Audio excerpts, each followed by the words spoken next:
자, 기계번역 퀴즈풀이부터 시작하도록 하겠습니다. 자, 양탄자 밑에 그 까는 거 있죠? 그쵸? 띠단. 그쵸?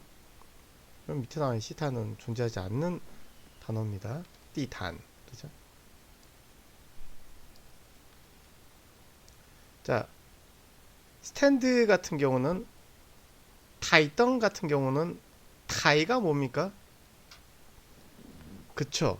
일종의 책상 그 음, 어, 책상이라고 하기보다는 약간 조금 받침대가 있는 아 다이라고 하는데 보통 그러는 게 다이죠 다이. 책상이나 어떤 그 평평한 면이 있는 그런 왜 책상이라고 제가 번역을 안 하냐면은 책상만 다이라고 하지 않는 게 할 수 있는 게 아니라 책상을 포함한 침대에 있는 보조 그 뭐라고 하죠? 보조장이라고 하나요?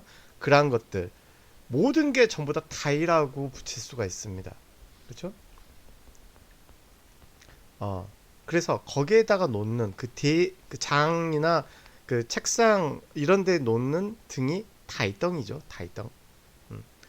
뭐, 뭐 어렵지 않고요. 그 세 번째 문제 같은 경우는 이거 보게 되면은 이 지금 그 7주차의 핵심 포인트라고 할 수 있는 내용이 어, 어떤 왼쪽, 오른쪽 이런 것부터 시작해서 남쪽, 동서남북을 갖다가 가지고 방에 있는 물건들의 위치를 갖다가 이야기하는 내용이 핵심 포인트라고 할 수 있습니다. 그렇죠? 만약에 여러분들이 여러분들의 방이나 아니면은 그 그렇죠? 어떤 그 어, 건물 안에 뭐 들어있는 것들을 갖다가 물품이나 어떤 이런 것들을 갖다가 사진으로 찍고 그거를 사진 안의 내용을 갖다가 중국말로 바꿔서 연습을 갖다 해보면은 상당히 많이 도움이 됩니다. 그죠? 꼭 사진으로도 안 찍더라도 사진을 찍어도 되고요. 그 사진을 보면서 짚어가면서 물론 이제 공중에서 찍을 수는 없지만 그 설명하게 되면은 상당히 이제 중국어 표현 능력이 많이 늘어날 겁니다. 어, 명사로 모르는 거는 여러분들이 네이버 사전에 찾아보게 되면 거진 95%는 찾을 수 있습니다. 명사 바꿔치기 대치 연습부터 시작하는 거죠. 자, 장롱은 뭐죠? 큰 장롱. 그렇죠. 大柜子. 그렇죠. 大柜子. 작은 장롱은 小柜子. 柜子가 바로 장롱의 개념입니다. 그렇죠? 옷장은 뭐라고 할까요? 이프 할 때 그 의복 할 때 이 있죠. 거기다 이 꾸이를 써주면 된다. 그래서 이 꾸이 다시 한번 해봅시다. 이 꾸이 이 꾸이 하게 되면 이게 옷장이 됩니다. 옷장 이 꾸이. 자, 문 왼쪽 편, 门的左边是一个大柜子，门的左边是一个大柜子라고 해주면 됩니다. 어렵지 않고요. 左边的문 해버리면 왼쪽에 있는 문이 돼버리죠. 문의 왼쪽이 아니라 왼쪽에 있는 문. 위치 중요하죠. 내 옷은 다 장롱 안에 있습니다. 我的衣服都在柜子里边. 밑에 나와 있는 2번 같은 경우 이것도 답이 되지 않습니까 하는데 한국말로 여러분들 한번 적어보세요. 이건 어떤 의미냐면요. 옷장 안은 다 제 옷입니다. 4번 상당히 중요한 거죠. 위치에 따라서 의미가 완전히 달라집니다. 그러니까 내 옷이 옷 장롱 안에 있습니다. 옷장 안에 있습니다. 하게 되면 我的衣服都在柜子里边. 어떤 차이냐?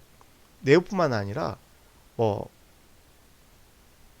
오빠나 형이나 아니면 동생들, 형제자매들의 옷도 거기 같이 담아둘 수가 있죠. 내 옷은 장롱 안에 있어요. 밖에 없고 그러면 我的衣服都在柜子里面, 이柜里面이라고 말하면 됩니다. 근데 옷장 안이 다 내 옷밖에 없다. 그러면은 柜子里边都是我的衣服. 여러분들 이제 여학생들 같은 경우 어떨지 모르겠지만 뭐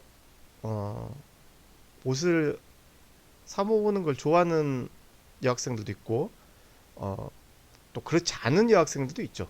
그죠? 근데 옷을 사 모이는 여학생과 옷을 사지 않는 여학생들의 공통 분모가 뭔지 아십니까? 어, 막상 중요한 일이 있어가지고 물론 어, 남자친구를 만난다라든가 누구 소개받나 받아가지고 진짜 마음에 드는 이성을 만나려고 뭐 그런 날에 입으로는 없다라는 거죠. 그렇죠? 항상 보면은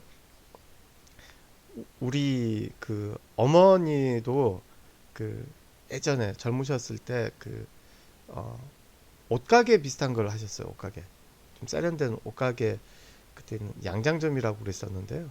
그런 걸 하셨는데 그래서 옷 같은 거 보는 그 그 신미안이라고 하죠. 그런 것도 있고 센스도 있으셨는데 항상 저희 어머니 같은 경우는 옷을 갖다가 옷장문 여시고 아 입을 옷이 없네라고 내가 봤을 때는 옷이 천진데 그렇죠? 柜子里面都是母亲的衣服，但是呢，他打开衣柜总是说一句话，没有可穿的衣服，입을만한可穿 할 때可 있죠.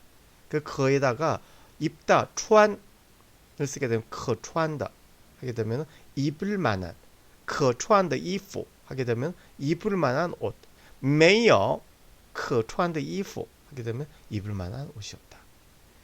볼 만한 영화가 없다. 没有可看的电影没有可看的电影 그 봤더니 요즘 이제 코로나 사태 때문에 사람들이 밖에 못 나가잖아요. 집에 보통 많이 있잖아요. 그래서 그 넷플릭스 그게 엄청나게 지금 어, 그 매출액이 늘었답니다. 1,500만 유저가 늘었다든가 어떻게 다르든가 엄청나게 늘었다 하더라고요. 그죠?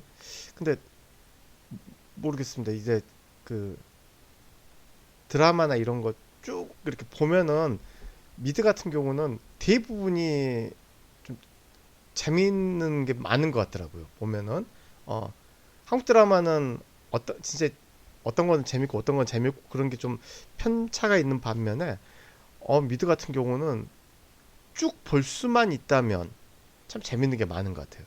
근데 영화 같은 경우는 의외로 요즘에 영화가 재밌는 영화가 별로 없는 것 같아요. 물론 이제 뭐 마블에서 찍은 영화들을 하고 그 히어로물 말고 진짜 예전 영화가 참 재밌는 영화들이 많았었는데 딱히 영화가 재밌는 게 없는 것 같아요. 그랬을 때可看的 볼만한 可看的 最近没有可看的电影最近没有可看的电影 자 먹을 만한 可吃的 好吃 하게 되면 맛있는 거예요. Taste is good 맛있는 거예요.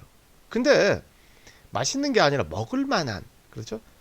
可吃的没什么可吃的菜这里我觉得这里没什么可吃的菜 여기 这里没什么可吃的菜 뭐 먹을 만한 게 없다 뭐 이렇게 되는 거죠. 그 참 그 영화 같은 경우는 그 넷플릭스도 보면은 볼 때마다 거진 실패한 시간이 좀 아까운 느낌. 주말에 이제 그 집사람이랑 꼭 그 넷플릭스에서 영화 한 편을 갖다 보는데 야 이거 재밌다라고 느껴진 영화가 좀 별로 없는 것 같아요. 저기 최근에 사냥의 시간인가 그것도 그 넷플릭스 개봉을 해서 이제 봤는데 뭐 我觉得没什么可看的 볼만한 것 같지는 않고 물론 이제 영화 찍은 감독이나 그런 사람들은 좀 화날지도 모르겠지만 근데 그 영화는 그 음향 진짜 빵빵하고 그 극장 같이 초대형 스크린에서 보게 되면은 볼만할 것 같아요. 왜냐하면 그 총격전이 한국 영화 스타일하고 조금 다른 약간 좀 미국 스타일 그래가지고 좀 충격적인 총격전이기 때문에 그러면 모를까 그 집에서는 한계가 있죠. 아무리 뭐 홈시어터가 있다 하더라도 별 의미가 없습니다 사실. 홈시어터가 비싼 홈시어터가 중요한 게 아니라 스피커가 중요한 게 아니죠. 제일 중요한 거는 집이 중요합니다. 빵빵하게 소리를 틀더라도 전혀 뭐 그 떨어져 있는 집들 있잖아요. 어, 가끔가다 그런 집들을 보게 되면은 부러운 게 진짜 음악 같은 거 크게 틀어놓고 하더라도 누구한테 눈치 안 봐도 되니까 그런 것들 여러분들이 이제 사본 보면서 그 동사 뭐뭐 할 만한까지 이야기가 나왔습니다. 내 침대는 창가 쪽에서 가깝습니다. 我的床离窗很近. 그렇죠. 기준점이라고 생각하면 됩니다. 리 같은 경우는 기준점이다. 뭐뭐으로부터. 그렇죠. 슈퍼는 집에 가깝습니다. 그럼 리 뒤에 나와 있는 건 뭘까요? 집에서죠. 기준점이 리 뒤에 나와야 되는 겁니다. 마트로 하게 되면 슈퍼로 하게 되면 뭐 차오스 나오니까 그냥 학교하고 집으로 합시다. 학교는 집에서 가깝다. 어떻게 말하면 될까요? 집에서잖아요. 그래서 리지아가 나와야 됩니다. 그래서 学校离家很近学校离家很近 집은 학교에서 가깝다. 집은 학교에서 가깝다죠. 학교에서죠. 그럼 리学校가 나와야지 됩니다. 기준점인 리 무엇입니다. 그래서 我家离学校很近我家离学校很近 이렇게 나와야 되는 거죠. 여기서 我的床离窗户很近 이렇게 나와야 되는 거죠. 벽 위에 墙上挂着一幅画墙上挂着一幅画 벽 위에 그림 한 폭이 있습니다. 이걸 그 문법 용어에서는 존재문이라고 합니다. 존재문. 맨 처음 장소가 나오고요.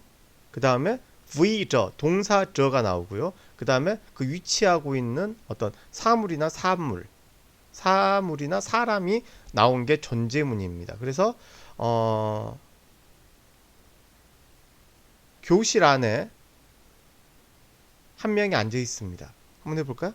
教室里坐着一个人教室里坐着一个人 이렇게 말할 수 있는 거죠. 그게 존재문입니다. 근데 이게 教室里有一个人 하고 비슷한 의미죠. 교실에는 사람 한 명 있는 거죠. 근데 여우가 쓰게 되면 그냥 그러니까 있다라는 의미만 나타낸다면 만약에 부이저가 나오게 되면은 더 그 존재하는 게 구체적으로 표현할 수 있는 거죠. 예를 들어 가지고餐桌上 식탁 위에 有几道菜 요리 몇 개가 있습니다. 이렇게 말할 수도 있지만 餐桌上摆着几道菜摆着 같은 경우 bai 摆 늘어놓다 이거는 그냥 빵하고는 좀 다르죠. 빵 같은 경우 그냥 놓은 거예요. 근데 바이라는 거는 약간 그 식탁 위에 요리를 갖다 그 세팅해 놓은 느낌입니다. 그렇죠? 먹기 편하게 아니 보기 좋게. 그게 바이입니다.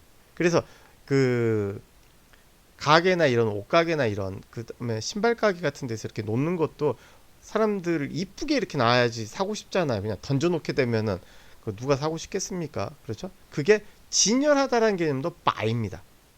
그래서 바이저 지다오 차이 하게 되면은 그 식탁 위에 요리 몇 개가 놓여져 있습니다. 조금 다르죠. 그렇죠? 밑에 나와 있는 이장화 꽈자의 장상 같은 경우는 물론 여기 있을 유자가 들어가야지 문장이 완성이 됩니다. 앞에 좀 불안정한 문장이죠. 근데 이장화 꽈자의 장상 有一张画挂在墙上 그림 한 폭이 무슨 그림인지 모르지만 그림 한 폭이 벽 위에 있습니다. 이런 게 앞뒤가 바뀌는 거죠. 墙上挂着一幅画有一张画挂在墙上 그러면 하나는 장소를 기준으로 장소를 묘사해 주는 거라면은 그러니까 전체 장소에서 부분으로 클로즈업 되는 느낌이죠. 그렇죠? 벽 위에 그림 한 폭이 걸려져 있다. 근데 그림 한 폭이 벽 위에 있다 하게 되면은 그림 한 폭에서 이게 클로즈업이 아니라 뒤로 쭉 빠지는 거죠. 쭉 빠지면서 그림 한 폭이 벽 위라는 장소에 있다. 부분에서 전체로 확장되는 느낌을 줍니다. 그런 차이점 알아두시고요. 내 방에는 TV 한 대가 있어요 하게 되면 我的房间里有一台电视 그렇죠? 그냥 기계나 전자제품 쓰는 양사 물어보는 문제였습니다. 어렵지 않고요. 침대에 누워서 TV를 볼 수 있어요. 我可以躺在床上看电视 이거 되게 중요합니다. 그렇죠? 그 이번 주 통번역 시간에 제가 잠깐 설명한 것 같은데 坐这儿吧 여기서 제가 길게 설명을 했던 것 같은데요. 이것도 마찬가지입니다. 자세 동사죠. 자세 동사. 당 눕다, 坐 앉다, 站 서다, 蹲 쪼그려 앉다 이러한 어떤 자세 동사라고 합니다. 사람의 신체 자세. 그리고 위치를 정하는 동사들이 있습니다. 뭐 꽉 걸다, 티에 붙이다, 빵 놓다 이런 위치 지정 동사라고 이름 붙여봤는데요. 그러한 애들의 공통점이 뭐냐면은 어떠한 이 동작 행위를 통해 가지고 결과로서 어떤 장소에 이 사물이나 아닌 사람이 위치하게 된다라는 특징을 가지고 있습니다. 그래서 결과이기 때문에 장소가 먼저 나오고 오른쪽에 동작이 먼저 나오고 오른쪽에 장소가 나와야 됩니다. 아시겠죠?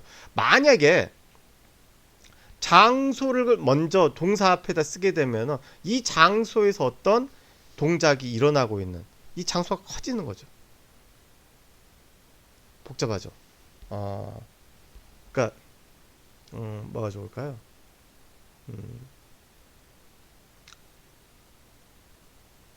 예를 들어 가지고 在房间里躺着看电视 이렇게 말하게 되면은 어떤 의미냐면 방 안을 먼저 생각을 하는 거예요. 방 안에서 누워서 텔레비전을 봅니다. 방 안을 묘사해 주는 느낌이죠. 他在房间里躺着看电视 그는 방 안에 있어요. 근데 방 안이 어떻게 걔가 있냐? 躺着看电视 하는 겁니다.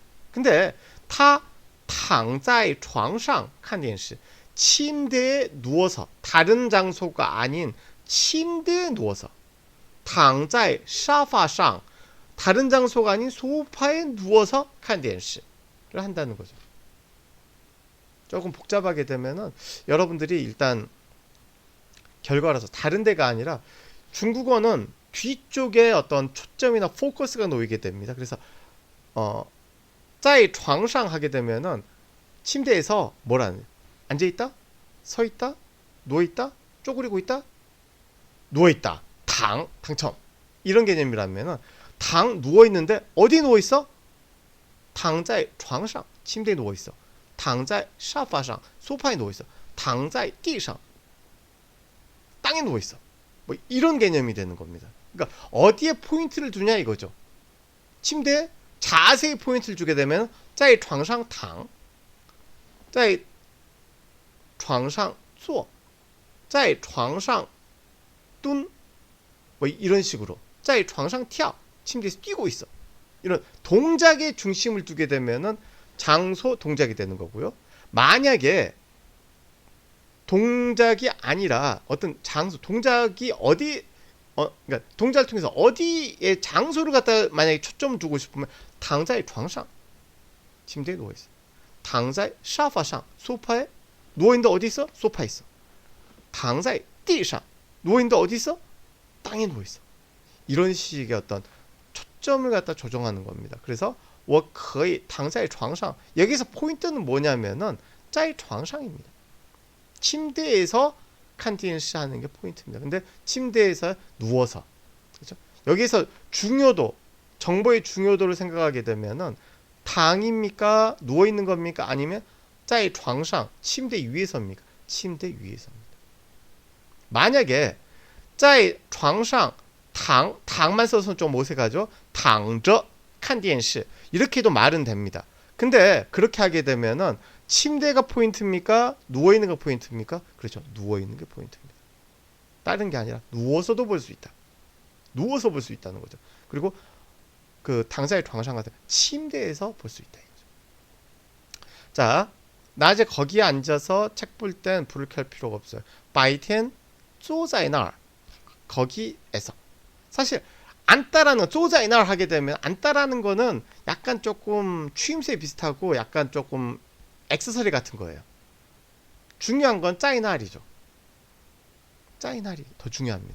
그래서 坐在那儿看书不用开灯. 그죠? 자, 침대 맞은편에 작은 TV장 위에 있다. 아니, TV는 침대 맞은편 작은 TV장 위에 있다. 电视在床对面的小柜子上床对面 对面이 맞은편이죠. 斜对面은 뭐냐면은 맞은편이 딱 앞에 라면은 斜对面은 살짝 좌우로 비스듬한 맞은편입니다. 여러분들 이제 학교 온 지가 오래돼 가지고 그 기억이 나실지 모르겠는데 정문 기억나세요? 정문에서 다리 쪽을 갖다 보는 거예요. 하천 쪽으로 보는 거예요. 그러면 짬뽕 타임인가요? 그 중국집 하나 있죠. 그건 어떻게 있죠? 뚜이면에 있습니까? 아니죠. 정문 똑바로 거기 서가지고 보게 되면 짬뽕 타임은 시의 뚜이면에 있습니다. 정면은 뭐가 있습니까? 정문 정면은 다리가 보이죠. 약간 11시 방향, 10시 방향 쪽에 짬뽕 타임이 있습니다. 그게 시의 뚜이면입니다. 자, 퀴즈는 여기까지 풀도록 하겠습니다. 수고하셨습니다.